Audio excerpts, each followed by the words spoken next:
El dia que hauria d'haver sigut el de la plantà, vaig tindre una xicoteta picabaralla a Twitter amb alguns antifallers.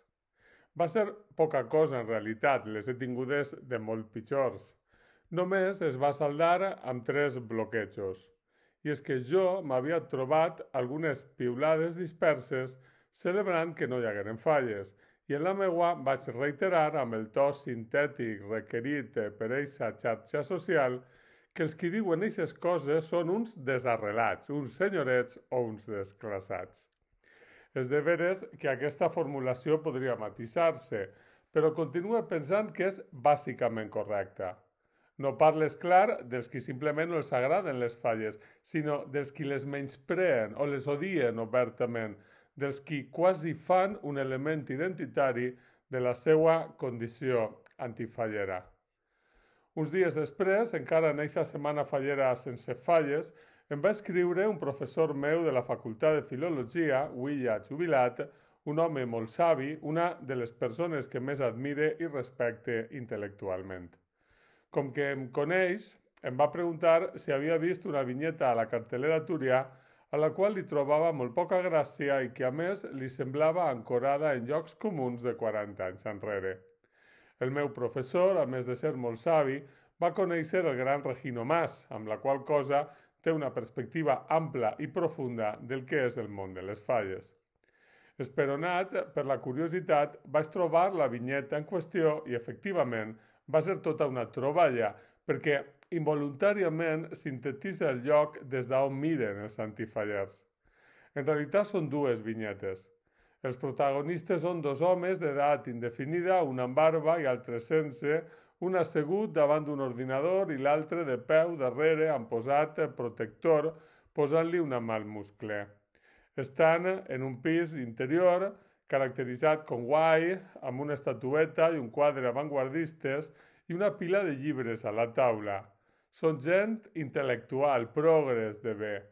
Qui està davant de l'ordinador diu: «Otro año sin fallas, otro año sin nuestra fiesta, sin monumentos, ni petardos, ni ofrenda». L'altre afegeix: «Ni pasacalles, ni carpas, ni olor a buñuelos, sin calles repletas de gentes». A la segona vinyeta, el de l'ordinador té un parell de copes en la mà i li diu a l'altre amb alegria: «Por cierto, el cava ya debe estar bien frío». «Ahora mismo lo traigo», respon l'altre, no menys content. Evidentment, la idea no era eixa, sinó trobar la complicitat del lector, però involuntàriament fa un retrat perfecte de l'antifaller. Atrinxerat al seu interior burgès i cool, mira en displicència la festa popular, la sociabilitat popular, l'ús de l'espai públic per la gent. No sé si després aquests 2 ninotets seran dels qui fan greus declaracions sobre la gentrificació, però és obvi que gentrifiquen, perquè els agradarien barris sense festes, sense associacions populars, sense llocs de trobada per a la gent. Igual fins i tot diuen coses contra el neoliberalisme, però el seu model és profunda i radicalment neoliberal. Individus aïllats en les seues confortables llars, practicant quotidianament els seus rituals de distinció. La pandèmia esdevé aleshores quasi la seva utopia, confinament domiciliari sense barreja possible, sense ocupació democratitzadora i promiscua de l'espai públic. No és estrany que brinden amb cava. Xerrant amb el meu professor, amb aquesta capacitat que tenen els savis per il·luminar amb la paraula precisa, em va dir que no havien llegit Gramsci o que l'havien llegit malament o se'ls havia oblidat i confonien la cultura nacional popular amb el populisme. És exactament això, i per això continuen situant-se exactament en aquest lloc il·lusòriament elevat, aïllats de la seva societat i del seu poble i lliurant a les intervencions i manipulacions de la dreta els elements espontanis de sociabilitat popular, els rituals comunitaris, els elements identitaris de ciutat, de barri, de poble, de classe, la cultura nacional popular dels valencians i de les valencianes.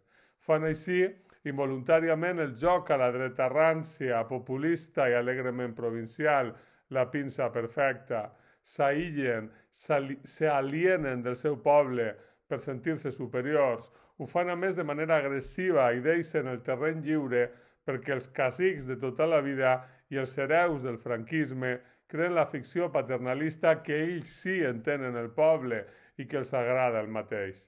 És més, amb el seu menyspreu fan més fàcils i més ben rebuts els afalacs hipòcrites dels altres senyorets.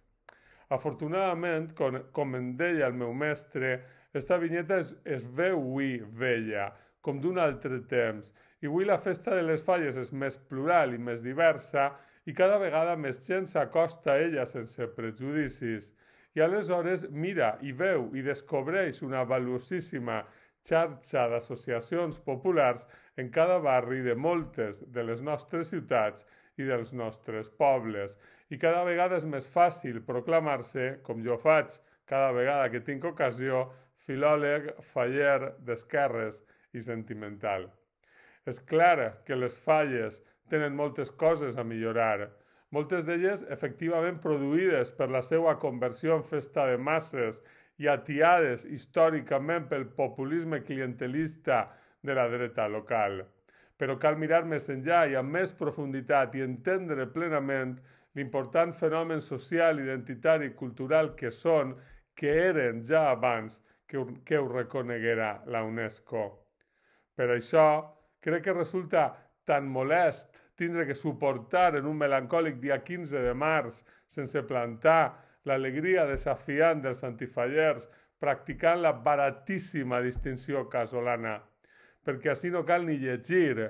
En dir que no t'agraden les Falles ja pots practicar l'elitisme.